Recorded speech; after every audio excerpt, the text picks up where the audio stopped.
lot of questions coming your way from different retailers, and so you grabbed one of these questions this week, and maybe tell us a bit not only about this question, but for anyone listening who has maybe a question percolating, how they can get that to you in the future. For sure. And Rob, we get questions every week, and I always respond as quickly as I can, to an email that comes to dan@thewealthyretailer.com. I respond as quickly as I can, but I thought, hey, we really should be talking about these questions that come, because if one retailer has a question, you can bet your ass another one has the same question. Totally. So this came from Carrie in Newmarket, Ontario, and she wrote, I'm having trouble hiring the right people. Do you have tips for interviewing and hiring good people? And there was a little bit more depth inside that, but that's really, the bulk of the question. And so I'm going to say to Carrie and anyone else that's listening, when it comes to hiring the right people and putting them in the right seat in your organization, you start with core values. You start with interviewing, hiring, rewarding and reprimanding your team based on values. What are your core values?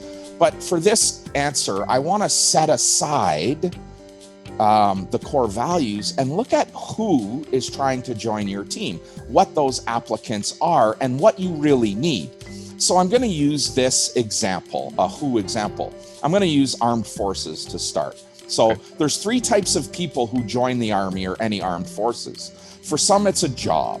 For others, it's a family tradition. And then there are the patriots, the defenders that join, Rob, for the greater good.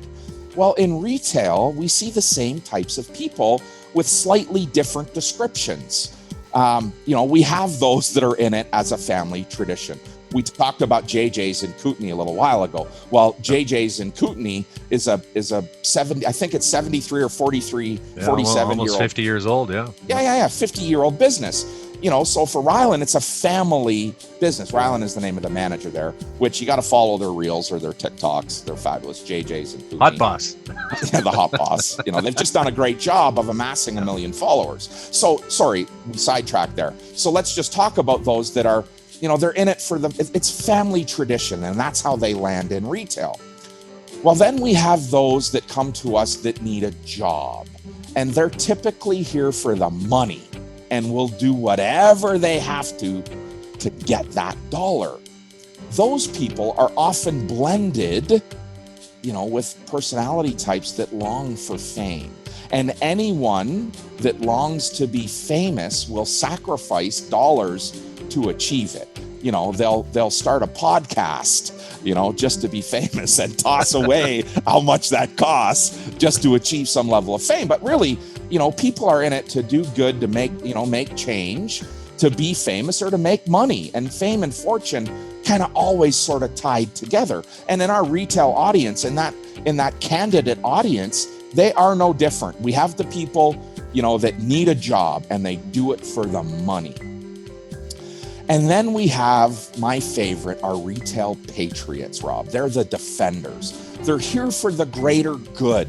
They protect our reputation and our results, and they treat your business as if it were theirs. They treat it like it was theirs. It's that close to them.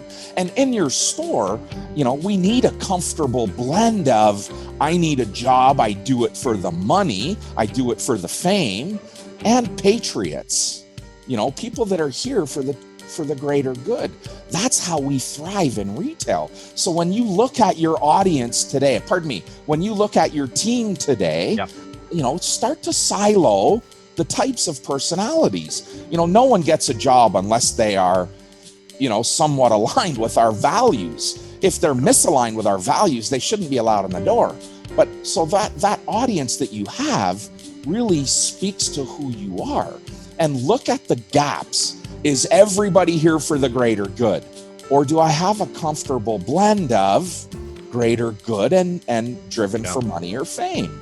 And make sure that we have this comfortable spread. So for Carrie, I said, let's look at the people that you're interviewing and ask questions to try to determine what type of people they are.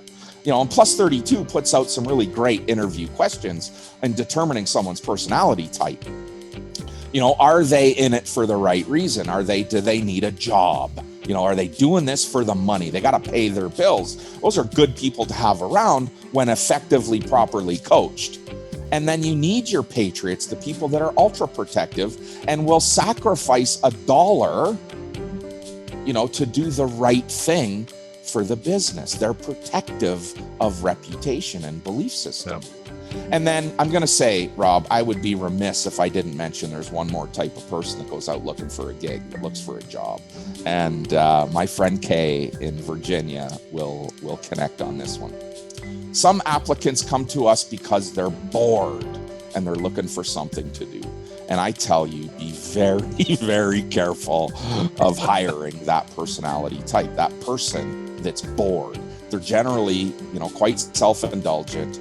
Don't give a shit about your systems, your needs, your vision. They're filling a gap. The tennis wife, the person that doesn't have, there may be kids are grown or kids are in school and they don't have a professional career and they're looking to fill time.